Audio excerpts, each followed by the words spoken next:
wabarakatuh. Nama saya Muhammad Fikri Ramdhani dari kelas MD2C.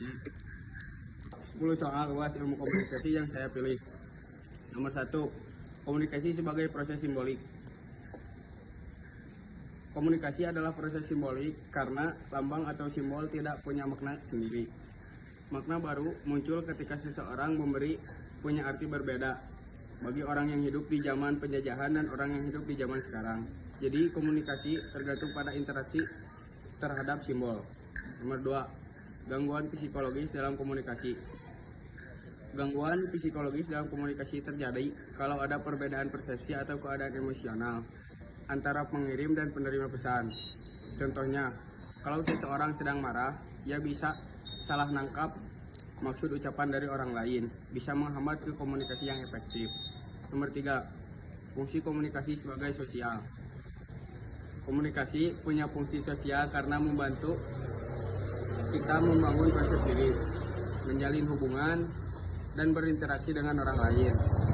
Tanpa komunikasi, kita tidak bisa hidup sebagai makhluk sosial. Misalnya, kita butuh komunikasi untuk merasa diterima, didengar, dan dihargai oleh orang lain. Nomor 4, ekspresi wajah intensifi. Ekspresi wajah intensifi adalah saat kita memperlihatkan ekspresi yang lebih kuat dari perasaan sebelumnya.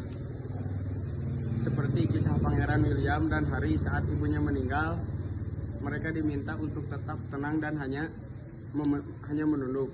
Ini contoh bagaimana ekspresi ditampilkan sebagai harapan sosial. Nomor 5, teori menengah Osgood.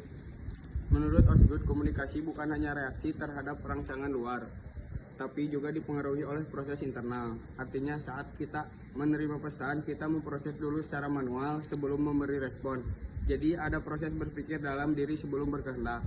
Nomor 6, parabahasa. Parabahasa adalah cara kita mengucapkan kata, bukan kata itu sendiri. Misalnya, kata sayang bisa jadi berarti marah atau kasih, tergantung intonasinya. Jadi nada suara, kecepatan bicara, dan tekanan bisa mengubah makna ucapan. Nomor 7, kredibilitas komunikator. Seorang komunikator yang kredibel punya keahlian, bisa dipercaya dan paham audiensinya.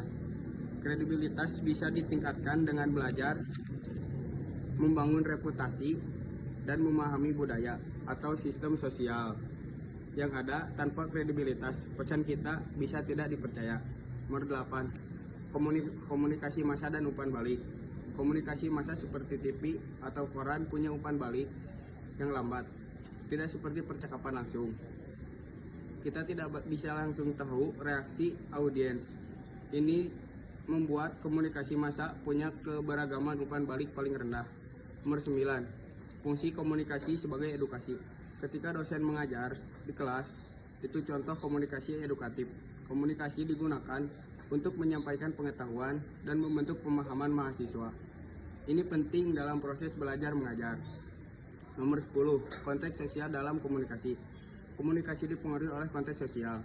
Misalnya, budaya atau suku. Cara kita berbicara dengan orang dari Jawa bisa berbeda saat berbicara dengan orang dari Sumatera.